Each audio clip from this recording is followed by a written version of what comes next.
Praise the Lord. இன்றைய நாளில் ஆண்டவர் சொல்ல விரும்பும் வார்த்தை, இருதயம் நொறுங்குண்டவர்களை குணமாக்குகிறார், அவர்களுடைய காயங்களை கட்டுகிறார். சங்கீதம் 147:3. அன்பான தேவனுடைய பிள்ளைங்களே, நம்முடைய உடம்புல ஏதோ ஒரு இடத்துல அடிபட்டுடுச்சுன்னு வச்சுக்கோங்களேன்.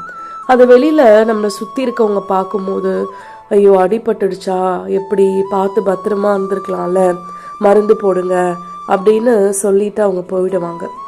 ஆனால் நம்முடைய இருதயத்திற்குள்ளாய் நாம் பாரத்தோடும் துக்கத்தோடும் கண்ணீரோடும் கலங்கி நிற்கும் பொழுது அந்த துக்கத்தை அறிந்தவர் நம் தேவன் மட்டும்தாங்க.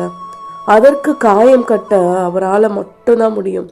அதை ஆறுதல் படுத்த அவரால் மட்டும்தான் முடியும்.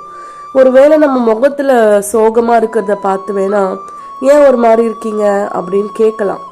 ஆனால் நாம் சொல்லாமலேயே நம்முடைய இருதயத்தில் இருக்கிற வலிகளையும் வேதனைகளையும் அறிந்தவர் நம் இயேசு கிறிஸ்து மட்டும்தான். எனவே ஒவ்வொரு நாளும் நமக்கு யாரும் இல்லை, நம்முடைய இருதயத்தை புரிஞ்சுக்க யாரும் இல்லை, இந்த வலிகள் என்னைக்கு மாறும்னு தெரியலன்னு சொல்லி கலங்கி நிற்காதீங்க.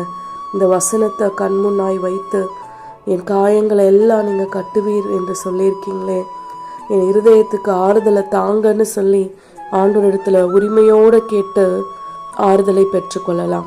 ஆமேன்.